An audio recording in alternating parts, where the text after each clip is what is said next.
अस्सलामुअलैकुम बच्चों, उम्मीद है आप लोग खैरियत से होंगे। आज मैं आपको फिजिक्स की यूनिट नंबर 7 के नॉमिकल देकर आपके सामने हाजिर हूँ। ये जो यूनिट नंबर 7 है, इसका नाम तो वैसे है प्रॉपर्टीज ऑफ मैटर यानी मादे की खुसूसियात है, लेकिन इसमें बॉयज़ लॉ के नॉमिकल आपको दे दिए गए। ठीक है, बॉयज़ लॉ के नॉमिकल मैंने आपको अभी चंद दिनों पहले केमिस्ट्री के नॉमिकल में भी करा रखे हैं। ठीक है, बॉयज़ लॉ और चार्ल्स लॉ के, उसमें भी इन नॉमिकल जब आप करें प्रैक्टिस तो केमिस्ट्री की नॉमिकल की भी कर लीजिएगा, उससे आपको पक्की प्रैक्टिस हो जाएगी। ठीक है, 2-4 सवाल उसके भी होंगे, 2-4 सवाल इसके भी होंगे, तो आपको काफ़ी जो स्कोप मिल जाएगा। तो अभी बॉयज़ लॉ के सवाल आते हैं तो हम इसको स्टार्ट कर रहे हैं। ये यूनिट नंबर 7 है। ठीक है, मैं आपको हर दफ़ा एक यूनिट की तकरीबन कंप्लीट नॉमिकल कराया तो आप उनकी प्रैक्टिस कीजिएगा बस। अब हम देखते हैं इसकी कुछ सवालात की तरफ। बेटा पेज नंबर निकाल लो 175। ठीक है, पेज नंबर 175 के ऊपर आपको सिर्फ और सिर्फ 1, 2, 3 नॉमिकल दिए गए इसके अंदर। पेज नंबर 175 के ऊपर क्वेश्चन नंबर 7 है, क्वेश्चन नंबर 8 है, क्वेश्चन नंबर 9 है। सिर्फ 3 ही आपको क्वेश्चन लिखे हुए नजर आ रहे हैं, ये मैं आपको तीनों करूँगा और ये तीनों ही बॉयज़ लॉ से मुताबिक है। ठीक है, बॉयज़ लॉ क्या था, मैं तो आपको थोड़ी सी तफसील बता दूँ, थोड़ा सा उनको कानून बता दूँ ताकि आपको समझ में आ जाए, ताकि आपको समझ में भी आ जाए कि नॉमिकल किस टाइप का, इसमें डेटा किस तरह बनाया जाएगा। ठीक है, बॉयज़ लॉ कुछ यूँ था बच्चों कि बॉयज़ ने अपना कानून पेश किया था, साइंसदान का नाम बॉयज़। इसने गैसों के और वॉल्यूम और प्रेशर और टेम्परेचर इन तीनों का ताल्लुक बयान करने के लिए अपना कानून पेश किया था, जिसको उसने अपने नाम से मंसूब किया था बॉयज़ लॉ। वो कानून क्या था? उस कानून कुछ यूँ था कि किसी गैस की ख़ास कमियत का हजम यानी वॉल्यूम, किसी गैस की ख़ास कमियत का हजम यानी वॉल्यूम उसके प्रेशर के यानी दबाव के इन्वर्सली प्रोपोर्शनल यानी बिलक्स तनासुब होता है। ठीक है, यानी क्या मतलब, वॉल्यूम को अगर प्रेशर को ज़्यादा कर दिया जाए तो वॉल्यूम कम हो जाएगा, प्रेशर को कम कर देंगे वॉल्यूम बढ़ जाएगा। ठीक है, फिर मैं आपको बता देता हूँ मिसाल के तौर पर, जैसे एक फिगर सी बना देता हूँ मैं आपको छोटी सी, और फिर उसकी वजाहत करने की कोशिश करता हूँ। फर्स्ट के एक सिलेंडर है, इसके अंदर जो है गैस की एक ख़ास कमियत यानी कि हमने ले रखी है।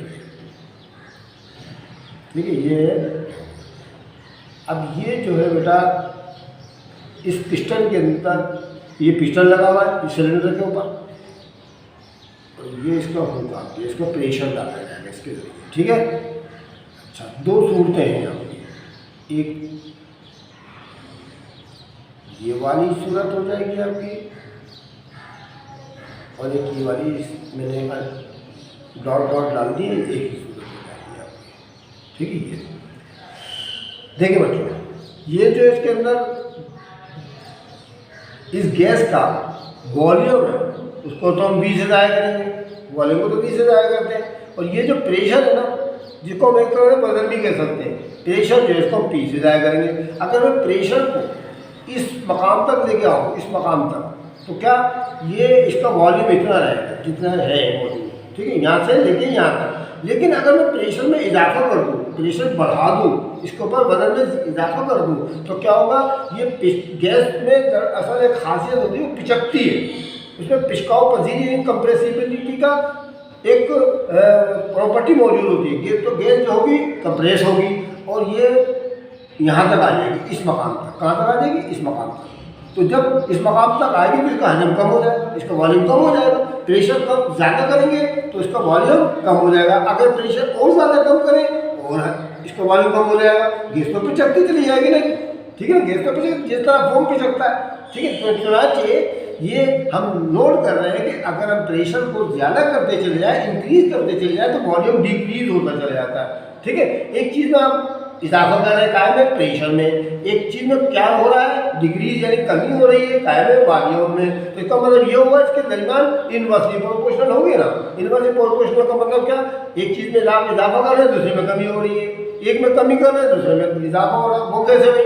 आपने इजाफे को तो देख लिया कि मैं प्रेशर में इजाफा चले जाऊँ, करता चले जाऊँ है, तो वॉल्यूम कम होते चले जाएगा। लेकिन एक शर्त है कि इसके नीचे जो टेम्परेचर है ना बेटा, टेम्परेचर जो आपने इसके नीचे टेम्परेचर दे रहे हैं वो फिक्स है, कांस्टेंट रहेगा। टेम्परेचर जो है कांस्टेंट रहेगा, याद रखिएगा।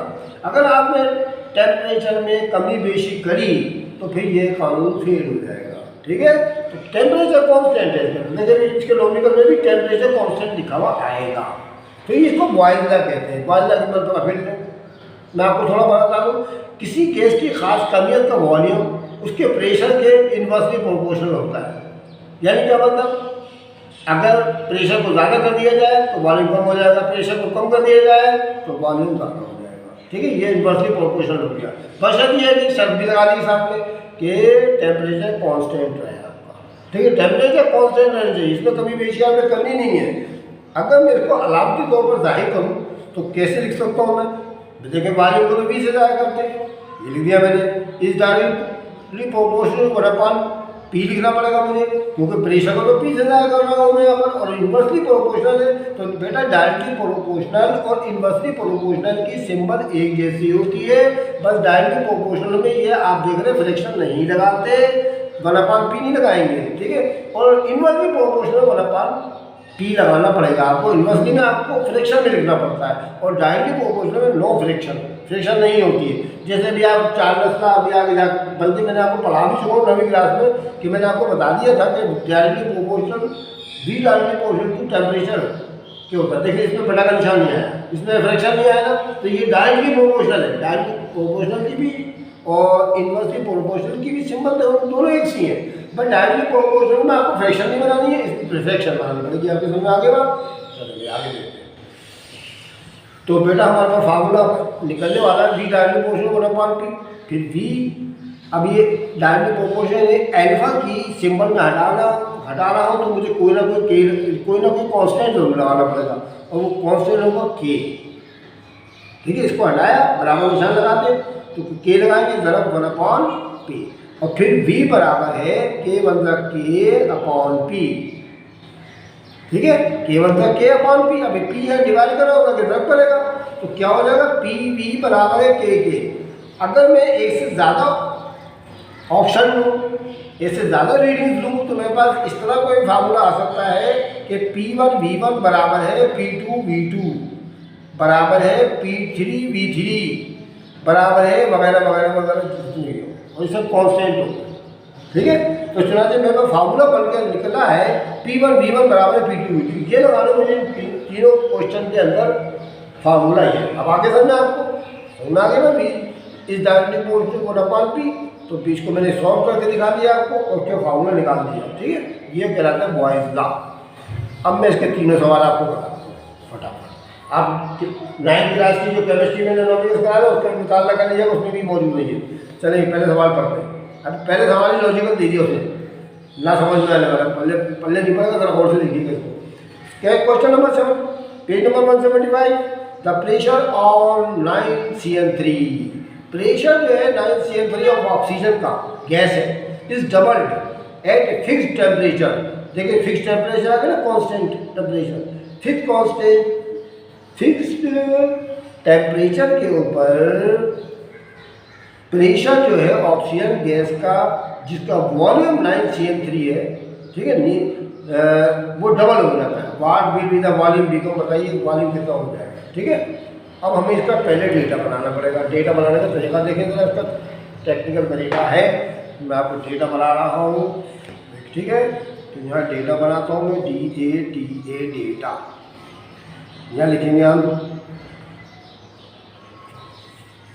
आप देखें प्रेशर जो है P1 डबल है, अच्छा, और 9CN3 V1 है। जो शुरू में चीज़ आती है ना वो इनिशियली कहलाती है, दरअसल इनिशियली, और बाद वाली चीज़ें कहलाती है फाइनली। तो हम इनिशियली चीज़ों को V1 से ज़ाहिर करते हैं और फाइनली चीज़ों को V2 से ज़ाहिर करेंगे हम यहाँ पर, ठीक है। तो चुनाचे यहाँ पर हम V1 बराबर है 9CN3 लेंगे। ये तो आ गया आपका वॉल्यूम, इनिशियल वॉल्यूम। P1 बराबर है P1 के ले लेंगे, और P2 बराबर है 2P1 के बराबर ले लेंगे। अभी मैं आपको वजाहत करता हूँ उसकी। अब हमें V2 मालूम करना है। ये डेटा बन गया। अब आप बोलोगे क्या मसला है, ये तो बड़ा आसान है, लेकिन समझ में भी नहीं आया हमारे तो बताया सर क्या है। तो देख लें आपको बताने लगा।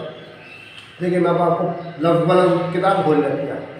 The pressure on 9CN3 of oxygen, oxygen के 9CN3 वॉल्यूम में का प्रेशर जो है ना इज डबल हो जाता है एट ए फिक्स टेम्परेचर, एक फिक्स टेम्परेचर के ऊपर। तो बेटा हमने क्या किया, लेट किया कि देखें V1 तो आपका 9CN3 है, P1 बराबर P के। अब देखें प्रेशर की आपको बिल्कुल वैल्यू नहीं दे रखी। दूसरे सवालों में 8वें 9वें में आएगी तो मैं आपको वजाहत कर दूँगा। इसमें तो प्रेशर का एक भी रकम नहीं दी मुझे, तो हम P1 को P1 के बराबर ले लेंगे। अब ये P2 की वैल्यू ना डबल का मतलब 2 होता है, डबल का मतलब कितना होता है 2 होता है। तो यहाँ 2P1 के बराबर है, P1 बराबर P1 और P2 बराबर 2P1। ठीक है, तो अगर यहाँ ट्रिपल आता ना तो हम P2 की जगह 3P1 लेते हैं। P1 और P1 दोनों एक जैसे नहीं बेटा, और V2 में मालूम करना पड़ता है। ठीक है, सुना के मिलेगा what will be the volume B का बताइए। देखो वॉल्यूम बी हमें मालूम करना, बाद में वॉल्यूम कितना हो जाएगा, समझिए। तो पहले P1 का वॉल्यूम था हमारा 9CN3, जबकि प्रेशर था P1। हमने क्या किया कि उसका प्रेशर दुगना कर दिया। जैसे मैंने आपको पीछे मिसाल में बताया था कि प्रेशर को अगर दुगना करूँगा तो वॉल्यूम तो कम हो जाएगा ना भाई, है ना, वॉल्यूम तो कम हो जाएगा। तो हमें वॉल्यूम मालूम करना, बताइए प्रेशर को दुगना करने पर कितना वॉल्यूम होगा, ये मालूम करना। ठीक है, शुरू करते हैं इकोनॉमिकल। वी नो दैट ये अकॉर्डिंग टू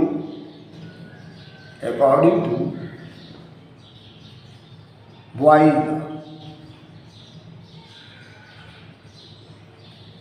ला के कानून के मुताबिक। ठीक है, मालूम क्या करना है, V2 बराबर है P1 V1। ठीक है, अब V2 हमें मालूम करना है, V2 इधर ही ले जाएगा, बराबर है P1 V1 अपॉन P2 नीचे चला जाएगा आपका। अब V2 बराबर है P1 की वैल्यू कितनी है P1, ये P1 लिख दी मैंने, और V1 की कितनी है 9 भी लिख दी, और P2 की कितनी वैल्यू है 2P1 भी लिख दी मैंने। ठीक है, V2 बराबर है, अब आप देख रहे हैं बेटा ये जो है ना 2P1 लिखा हुआ नहीं चाहिए, याद रखिएगा, 2 में सही से कर दे दो 2P1 है। देखिए P1 और P1 दोनों कैंसिल हो गए, P1 से P1 कैंसिल हो गया, हमारे ऊपर बचा 9, क्या बचा ऊपर 9, तो बराबर है 9 अपॉन नीचे बचा 2। अब 9 को अगर मैं 2 से डिवाइड कर दूँ तो 4.5 आ जाएगा आपके पास। ठीक है, 4.5। अब इसकी यूनिट कितनी है CN3। आपने इस बात पर गौर किया ना कि प्रेशर था 1, प्रेशर था P1 के बराबर ले लिया था ना, और वॉल्यूम था 9, मैंने प्रेशर को कर दिया दुगना। तो भाई अब आप जानते हैं कि अंदर इनवर्स की प्रोपोर्शन है तो आधा हो जाएगा ना, 9 का आधा, यानी 9 का हाफ जो 4.5 सेंटीमीटर हो जाएगा। ये जवाब है इसका। ठीक है, समझ गए, इस तरह करना है। आप नवीं क्लास वाले नॉमिकल भी देख लीजिएगा, कायम है केमिस्ट्री वाले, ये फिजिक्स के वो केमिस्ट्री के होंगे, उसको भी आप देखिए, आपको मजा आएगा। चलिए मैं 8वां सवाल देखो क्या लिखा है। तो बड़े लेंदी लिखे हुए, कितने बड़े बड़े लिखे हुए, किताब खोले आपकी। एक कंटेनर होल्ड्स, एक कंटेनर है उसमें 30 cubic metre of air at a pressure of 1,50,000 pascal. ये पी जो लिखा ना पास्कल है, पास्कल जो दबाव की इकाई होती है, प्रेशर की इकाई होती है पास्कल। इसके अलावा इस प्रेशर की एक और भी इकाई आएगी अपनी एटमॉस्फेयर। ठीक है, एटमॉस्फेयर याद रखिएगा। अच्छा, एक कंटेनर उसमें देखिए बेटा, मैंने आपको पीछे की नॉमिकल में बताया था कि ये जो मकब मीटर हो या मकब सेंटीमीटर हो, ये तो होती है वॉल्यूम की यूनिट, और ये पास्कल जो हो गई आपकी कौन सी वाली प्रेशर की। अब आप देख रहे हैं शुरू में जो लिखी होती है इसको कहते हैं इनिशियल, और इनिशियल चीज़ को V1 कहा जाता है, और P1 कहा जाएगा, T1 कहा जाएगा। इनिशियल इसको हम 1 के अलामत से जाया करते हैं, और बाद में जो चीज़ें आएंगी ना वो कहलाती है फाइनली, उनको हम V2 P2 या T2 के नाम से पुकारते हैं। तो चुनाचे अब यहाँ पर उनका डेटा बनाते हैं। 3 चीज़ें आपको सामने लिखी हुई नजर आ रही है, देखें ये 30 क्यूबिक मीटर, ये आपको V1 आ गया, सही है। प्रेशर कितना आ गया P1 आ गया 1,50,000 पास्कल, और ये 10 मतलब क्यूबिक मीटर जो है आपका ये आ गया V2। ठीक है, तो मालूम करना है what will be the pressure, pressure P2 मालूम करना खत्म। हो गया।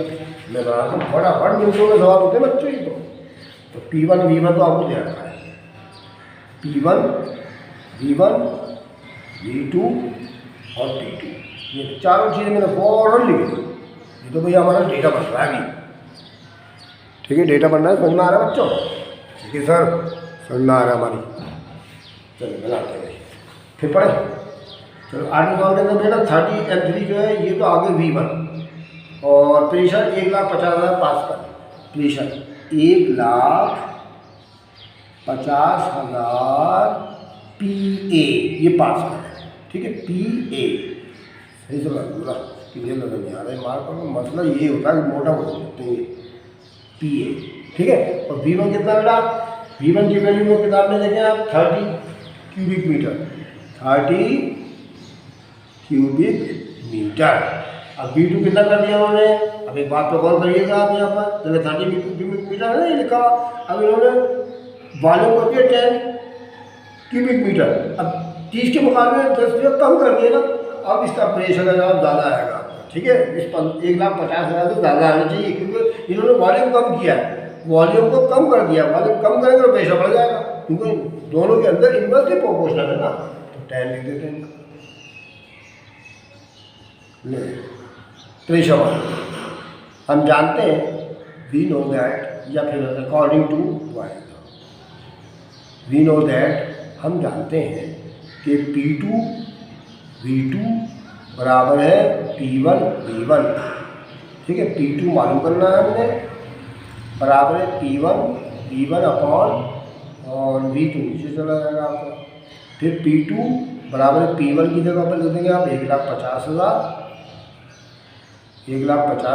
ज़रब, और V1 की जगह लिखना पड़ेगा 30 और इसकी जगह लिखना पड़ेगा V2 देगा 10, ठीक है।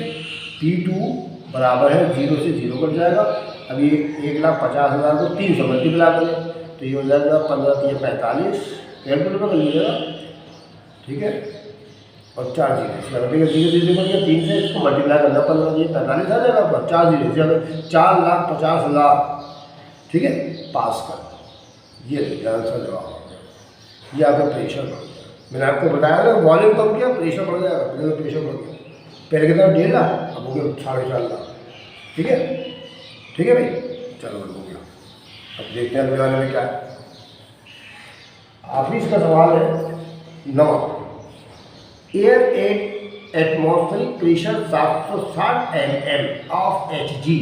अब देखिए एयर आपको एटमॉस्फेयर, अब इसकी दूसरी क्या दे दी इन्होंने मिलीमीटर एटमॉस्फेयर, ठीक है, तो 760 मिलीमीटर ये तो हो गया आपका pressure of Hg is trapped inside a container available with a moving piston, when the piston is pulled out slowly so the volume is increase 100 dm3 to 150 dm3। अब देखिए आप एक बात को गौर करें, ये आपको P1 तो दे रखा 760, ठीक है, P1 तो दे रखा ना, अब यहाँ पर दो तरह के आपको 100 dm3 और 150 dm3 है, तो ये V1 कहलाएगा और ये V2 कहलाएगा, ठीक है, V2 कहलाएगा। और फिर टेम्परेचर जो कांस्टेंट है भाई, देखिए लिख दिया टेम्परेचर कांस्टेंट, और अपने मालूम करना है इसके अंदर P2, ठीक है, इसके अंदर P2 अपने मालूम करना है, तो भाई बना लेते हैं P1 V1 सब चीज़ें हैं, P2 मालूम करना है, फिर उसके बाद लिख देते हैं हम। तो पहले तो आपका मेरे सवाल में आ गया 760 मिलीमीटर P1, 760 mm, 760 mm बन गया। अब V1 की जगह 100 लिख देते हैं, 100 dm3 डेसिमल का होता है, ठीक है, अच्छा डेसिमल मीटर, उसके बाद 150 dm3, ठीक है, P2 मालूम करना है, समझ गए ना, नहीं आ गया, हमने मालूम करना है इसके अंदर P2 लिखा भी है, इसलिए इसके अंदर कि बताइए कितना एयर प्रेशर वाट भी लीजिए pressure of the air become कितना हो जाएगा, ये हमें मालूम करना है। ये भी ऐसे करना बस बच्चों को जैसे भी पीछे किया था, बहुत आसान सवाल है। तो चलो भाई, according to we know that P2 V2 बराबर है P1 V1। अब हमें P2 मालूम करना, P2 बराबर है P1 V1 अपॉन और V2 P2 बराबर है P1 की जगह ले लेंगे 760 मल्टीप्लाई बाय V1 की जगह ले लेंगे हम 100 अपॉन V2 की जगह ले लेंगे 150 और P2 बराबर है 0 से 0 काट देंगे। ठीक है, अब कैलकुलेटर आप मल्टीप्लाई कर लें, आप चलाना जानते हैं माशाल्लाह। ठीक है, 760 मल्टीप्लाई बाय 10 डिवाइड करना आपने 1.5 से 15 से, तो आपके पास आ गया 506.67 और इसकी यूनिट क्या थी mm मिलीमीटर।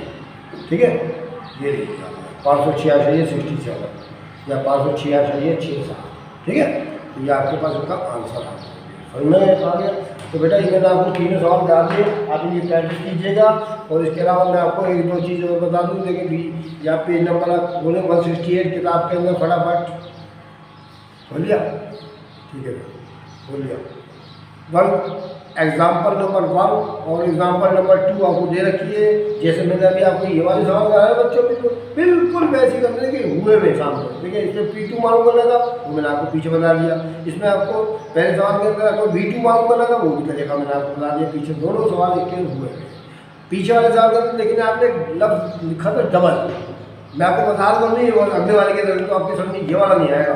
ठीक है, उसमें लिखा था डबल कलम। याद करके हमने आपको पहले सवाल कराया था ना, मैंने ये वाला देखिए डबल कलम लिखा हुआ आया था डबल। तो मैंने P1 बराबर है P1 के लिए था और P2 बराबर है 2P1 के बराबर लिया था। आप देख लीजिएगा वीडियो। ठीक है, अब यहाँ पर क्या है, इन्होंने चक्कर दिला दिया, 1 फेज लिख दिया। अब मैं आपको एक वजाहत कर दूँ कि इन्होंने लिख दिया 1 फेज। देखिए मैं पता लगा air pressure 1.0 multiply by 10⁵ PA, ये तो आपने P1 आपका। ठीक है, सिलेंडर का गैस बंद है, पिस्टन के ऊपर कंप्रेस उसको गैस को किया जाता है, तो पुश होती है, तो उसके नतीजे में जो है 1/5 ओरिजिनल वॉल्यूम, उसमें 1/5 वॉल्यूम जो है हो जाता है। 1/5 देखो 1/5 है, अब डबल का चक्कर नहीं है। तो हम क्या करेंगे, इसके अंदर जो है V1 तो V1 के बराबर ले लेंगे। V1 बराबर है V1 CM3, तो V2 बराबर है, लिखना पड़ेगा आपको 1/5 की जगह 1/5। देखिए लिखा हुआ नहीं है, दोनों कोई मसला नहीं है, देखिए लिखा हुआ है, सॉल्व कर दिया। तो मैं आपको वजाहत करूँगी 1/5 किधर से आ जाएगी। 1/5 इस 1/5 की वजह से आया। देखिए V1 बराबर है V1, देखिए V1 बराबर है V1 सेंटीमीटर, V2 बराबर है 1/5 V1। फिर दोबारा लेंगे सेम यह है ना, इस तरह से अब फार्मूले में रख के जवाब बता सकते हैं आप। ठीक है, तो फिर भी समझ में नहीं आया तो मैं हाजिर हूँ, मुझसे करवा लीजिएगा, इंशाल्लाह मैं करा दूँगा आपको। ठीक है, अगर आपको मेरी वीडियो अच्छी लगी हो तो आप उसको लाइक करना मत भूलें, अपने दोस्तों और साथियों को शेयर करें, ज़्यादा से ज़्यादा इसको शेयर करें अपने साथियों को। ठीक है, और बेल आइकन जरूर दबा दिया करें, क्योंकि जब के बाद देखिए आपको वीडियो डाल रहा हूँ केमिस्ट्री की भी और इसकी फिजिक्स के नॉमिकल्स की। मुझे उम्मीद है कि आपकी समझ में आ रही होगी। अगर उसके बावजूद भी कुछ समझ नहीं आए तो आप मुझे कमेंट्स कीजिएगा, मैं आपको दोबारा करा दूँगा इंशाल्लाह। मैं तकरीबन डेली तकरीबन फिजिक्स की डाल रहा हूँ, तो ये इंशाल्लाह मुझे उम्मीद है कि 2-4 दिन में फिजिक्स के 7 नॉमिकल ख़त्म हो जाएंगे। ठीक है, आप उसकी प्रैक्टिस कीजिएगा, फिर भी समझ में नहीं आए तो आप मुझसे पूछिएगा। इंशाल्लाह अगली वीडियो में फिर आपसे मुलाकात होगी, तब तक के लिए खुदा हाफिज़।